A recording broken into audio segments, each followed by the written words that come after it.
গরমে মুখে রুচি ফিরিয়ে আনার রেসিপি টমেটোর খাট্টা। খুবই অল্প উপকরণে এই রেসিপিটা।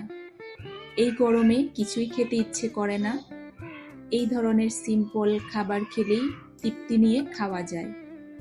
একেবারে কম উপকরণে আজকের এই টমেটোর খাট্টা রেসিপিটা আমি আপনাদের সাথে শেয়ার করব। প্রথমে প্যানে তেল দিয়ে দিয়েছি, তার মধ্যে 2টা শুকনো মরিচ চিড়ে দিয়েছি আর দিয়েছি রসুন কুচি। এটা বাদামি কালার হয়ে আসবে, তারপরে একেবারে সামান্য পরিমাণের একটু হলুদ দিয়ে দিব। আমার তেলটা এখানে কালো দেখা যাচ্ছে কারণ আমি তেলে আগে একটা ডিম ভেজেছিলাম, যার কারণে কালো দেখা যাচ্ছে, তবে তেলটা ভালোই ছিল। এই যে এখানে টমেটো কুচি করে কেটে নিয়েছি, আর এখন এই অল্প পরিমাণের হলুদ গুঁড়ো দিয়ে দিলাম রসুন কুচির মধ্যে। আর কোনো মশলা এখানে পড়বে না, শুধু সামান্য হলুদ গুঁড়ো দিয়ে এই টমেটোর খাট্টা রেসিপিটা রান্না করা হয়। অনেকে এটাকে চাটনিও বলে।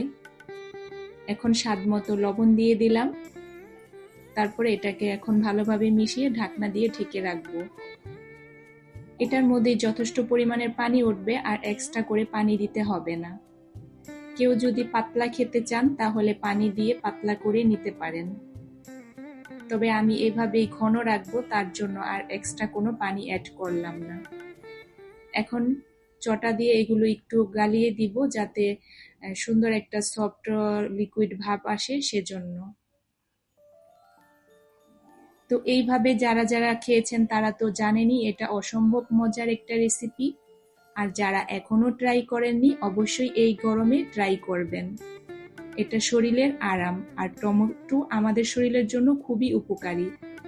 এটা কিন্তু আমাদের রোগ প্রতিরোধ ক্ষমতা বাড়ায়, ত্বক সুন্দর রাখে, হার্ট ভালো রাখে, এমনকি ক্যান্সারের ঝুঁকি থেকেও কমায়। তাই আমরা চেষ্টা করব বেশি বেশি টমেটো খাওয়ার জন্য। এই তো একেবারে শর্ট সময়ে অল্প উপকরণে এই রান্নাটা হয়ে যায়। এই ধরনের সহজ সহজ রান্না দেখতে চাইলে অবশ্যই এই চ্যানেলের সাথে থাকবেন, অবশ্যই চ্যানেলটাকে সাবস্ক্রাইব করে দিবেন। সবাই ভালো থাকেন, সুস্থ থাকেন, এই প্রত্যাশায় পরবর্তী ভিডিও দেখার আমন্ত্রণ জানিয়ে বিদায় নিচ্ছি।